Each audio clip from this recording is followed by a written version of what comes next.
So after knowing all the parts of a medical term, prefix, root, suffix, and linking vowel, by the way, usually links between root and root or root and suffix. It cannot link between a prefix and a root. Okay, that's the linking vowel. And as I said in the last slide, it is used for the flexibility of pronunciation، عشان مرونة النطق، عشان لو الحروف اللي ورا بعض في الميديكال term الاتنين consonant they would not be readable, they will not be pronounced easily or properly, so they needed a linking vowel in the middle between them in order to be able to be pronounced. Then in this part, in the coming part, we'll get to know some prefixes, some roots, some suffixes as examples of prefixes of medical terms and suffixes of medical terms, so that after that in the coming lecture we can analyze full medical terms with these components that we have learned in this lecture. So let's start with the prefixes. We have a when added as a prefix in any medical term, it means without, and it is there in the normal English word. It means without, زي amoral, asocial. طبعا anti is a very famous prefix, and as I told you before, it is added to mean against، مضاد لي أو ضد. like antibody جسم مضاد، antibiotic مضاد حيوي، antibacterial، antiviral. okay. Bi usually means two.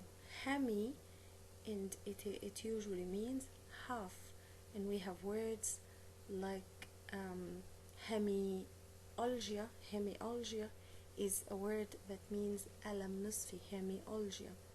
And we have also hemiplegia.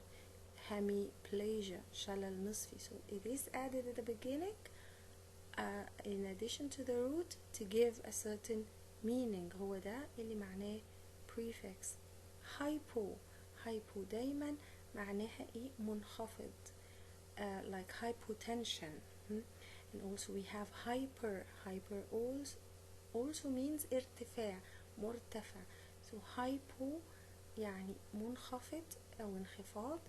hyper means ارتفاع أو يرتفع. so hypertension ارتفاع ضغط الدم، hypotension انخفاض ضغط الدم. pre usually means before. peri means surrounding، around، حول. like the pericardium, like pericarditis. It's an inflammation in a certain layer around the heart. okay. We have also endo means within, inside, like the expression or the medical term endodontics, and that's a dental word or a word in a medical term in dentistry, and it means الجذور، يعني جذور الأسنان. okay. so these are some prefixes, and in the coming few minutes we will get to know some examples of roots and suffixes too. Here we'll get to know some suffixes يعني حاجات بتضاف في الآخر، في آخر الكلمة. زي ايه؟ إيميا دايما إيميا معناها blood condition. and of course one of the very famous examples اللي هو ايه؟ anemia and leukemia. okay. فإيميا اللي في الآخر، اللي في آخر الكلمتين اللي أنا قلتهم دلوقتي دول، هي عبارة عن suffix معناه blood condition. okay. أولجيا دايما معناها pain. زي ايه؟ زي الكلمة اللي اسمها هيميولوجيا. هيميولوجيا يعني ألم نصفي، أو نيورولوجيا. نيورولوجيا يعني ألم عصبي. اوكي. جرام. جرام. جرام يعني X-ray or record. زي ايه؟ زي electrocardiogram.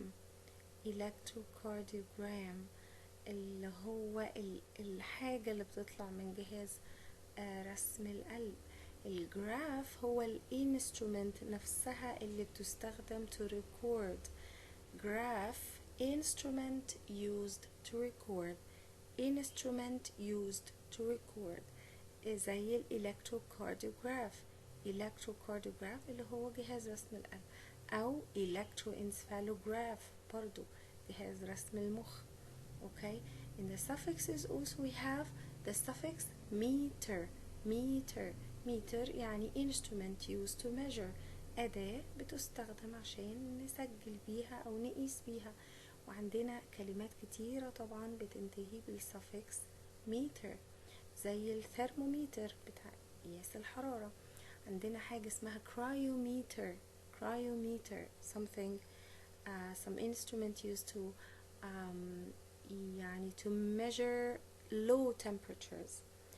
كمان عندنا ology. ology طبعا يعني science، ودي طبعا فيها كتير قوي كلمات أمثلة زي histology, biology, psychology. okay. ologist is the special, the one who works as. فدي طبعا برضو كل الحاجات التانية اللي لسه قايلينها دلوقتي بعضها أو أغلبها لو أضفنا للروت ologist هتبقى معناها الشخص اللي بيشتغل ده، زي psychologist, dermatologist, cardiologist الشخص اللي متخصص في القلب. cardiologist. أوما السفكس اللي بعد كده أوما. أوما دايما يعني تيومر، ورم. زي ايه؟ زي من أمثلة على الكلمات اللي فيها السفكس أوما في مثلا أودونتوما يعني tumor corresponding to a certain teeth. في neuroma يعني a tumor that is corresponding to the nerves. okay. طيب عندنا آخر واحد في السلايدز اللي قدامكم دي، في السلايد دي هي itis. That's a very famous suffix as I said before and it means inflammation. وطبعا برضو عندنا أمثلة كتير قوي زي ايه؟ زي colitis. كل دايما ده روت معناه قولون، فلما أقول colitis التهاب القولون. كمان عندي مثلا dermatitis. dermat ده روت معناه skin، وitis suffix معناه inflammation. يبقى الكلمة على بعضها dermatitis معناها التهاب في الجلد. اوكي. وطبعا الكلمات كتيرة اللي فيها السفكس itis, hepatitis وغيره. Now we'll get to know some roots that may exist in a medical term. The first root we have here is aden. Aden means gland يعني غدة، وبنلاقي الروت ده في many words زي ايه؟ زي adenography مثلا، زي adenitis, adenocarcinoma. okay.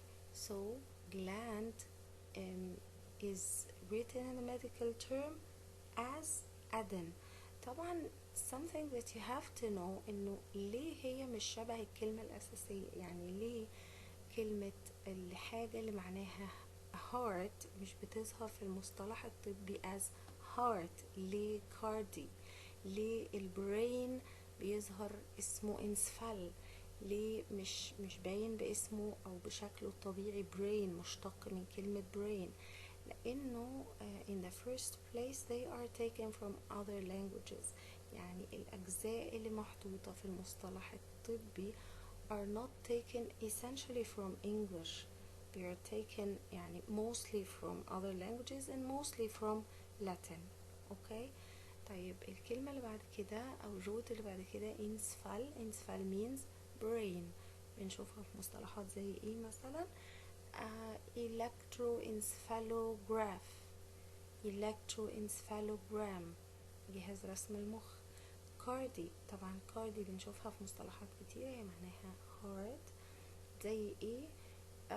electrocardiograph، زي cardiologist، pericardium، pericarditis، endocarditis. كل الكاردي اللي في النص دي معناها heart.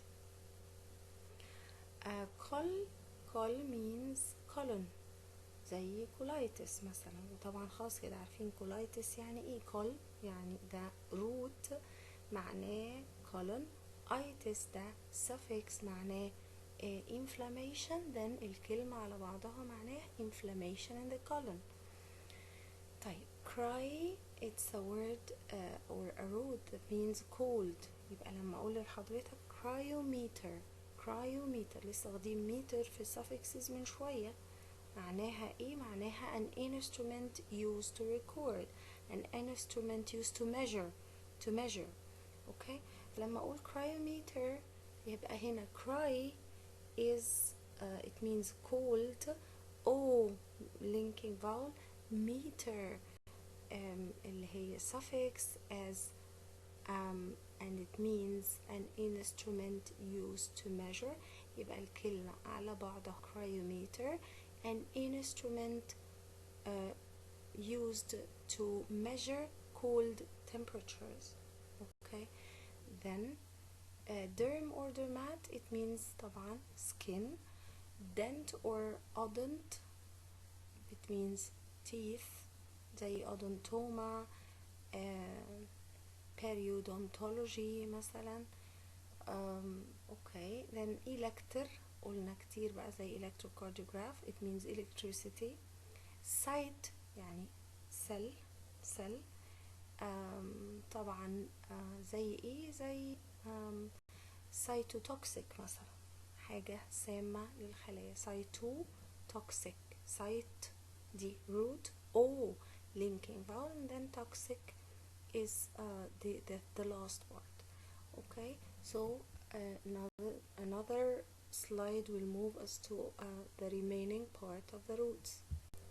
Here we have the remaining part of the roots. Here we have hem. Hem means hem and hemat, it means blood. So we have hematology، hematologist. hematology علم الدم. A hematologist, a person specialized in studying the hematology.